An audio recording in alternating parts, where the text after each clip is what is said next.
ಯೋಗವು ಸುಮಾರು 500 ವರ್ಷಗಳ ಹಿಂದೆ ಭಾರತದಲ್ಲಿ ಹುಟ್ಟಿಕೊಂಡಿತ್ತು ಮತ್ತು ಅಂದಿನಿಂದ ಆ ದೈಹಿಕ, ಭಾವನಾತ್ಮಕ ಮತ್ತು ಆಧ್ಯಾತ್ಮಿಕ ಅಭ್ಯಾಸವು ಮಾನವ ಜನಾಂಗವು ಉತ್ತಮ ಆರೋಗ್ಯ ಮತ್ತು ಒಟ್ಟಾರೆ ಯೋಗಕ್ಷೇಮವನ್ನು ಕಾಪಾಡಿಕೊಳ್ಳಲು ಸಹಾಯ ಮಾಡಿದೆ.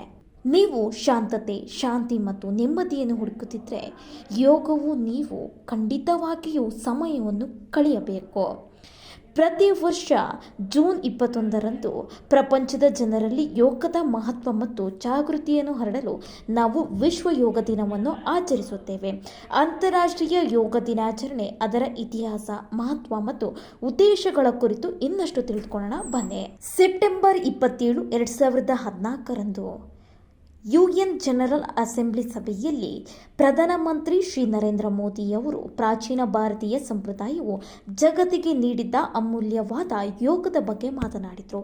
ಅತ್ಯಂತ ಪ್ರಭಾವಶಾಲಿ ಮತ್ತು ಮನವೊಪ್ಪುವ ಭಾಷಣದಲ್ಲಿ ಪ್ರಧಾನಿ ಮಂತ್ರಿಯವರು ಯೋಗವು ಮನುಷ್ಯನ ಮತ್ತು ಪ್ರಕೃತಿಯ ನಡುವೆ ಸಾಮರಸ್ಯವನ್ನು ತರಲು ಸಹಾಯ ಮಾಡುತ್ತದೆ ಎಂಬ ಅಂಶವನ್ನು ಒತ್ತಿ ಹೇಳಿದರು.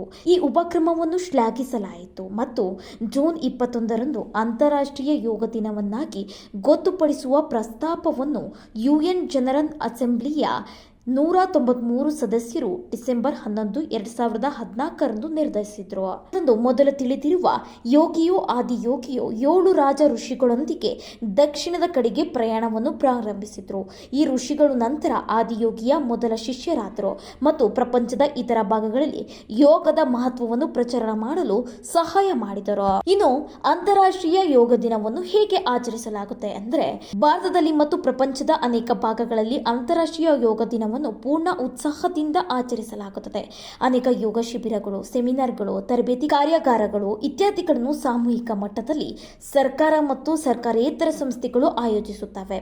ಉದ್ಯಾನವನ ಅಥವಾ ಮೈದಾನದಲ್ಲಿ ಜನರು ದೊಡ್ಡ ಗುಂಪುಗಳಲ್ಲಿ ಸೇರುವುದು ಮತ್ತು ಯೋಗ ಮುದ್ರೆ ಅಥವಾ ಆಸನಗಳನ್ನು ಅಭ್ಯಾಸ ಮಾಡುವುದು ಸಾಮಾನ್ಯ ಅಭ್ಯಾಸವಾಗಿದೆ. ನಮ್ಮ ದಿನನಿತ್ಯದ ಜೀವನದಲ್ಲಿ ಯೋಗವನ್ನು ಅಭ್ಯಾಸ ಮಾಡುವ ಮಹತ್ವವನ್ನು ಹರಡಲು ಉಪನ್ಯಾಸಗಳು ಮತ್ತು ಮಾತುಕತೆಯನ್ನು ಸಹ ಆಯೋಜಿಸಲಾಗಿದೆ. ಅನೇಕ ಯೋಗ ಗುರುಗಳು ಮತ್ತು ತರಬೇತಿದಾರರು ದೇಶದಾದ್ಯಂತ ವಿವಿಧ ರೀತಿಯ ತರಬೇತಿ ಕಾರ್ಯಕ್ರಮಗಳು ಅಥವಾ ಅವಧಿಗಳನ್ನು ಸಹ ನಡೆಸುತ್ತಾರೆ. ಯೋಗದ ಬೆಳಕು ನಿಮಗೆ ಸಾಮರಸ್ಯ ಮತ್ತು ಸಮತೋಲಿತ ಜೀವನದ ಕಡೆಗೆ ಮಾರ್ಗದರ್ಶನ ನೀಡಲಿ. ಅಂತಾರಾಷ್ಟ್ರೀಯ ಯೋಗ ದಿನದ ಶುಭಾಶಯಗಳು. ಈ ಮಂಗಳಕರ ದಿನವಂದು ಉಸಿರು ಮತ್ತು ಚಲನೆಯ ಶಕ್ತಿಯನ್ನು ಅಳವಡಿಸಿಕೊಳ್ಳಿ.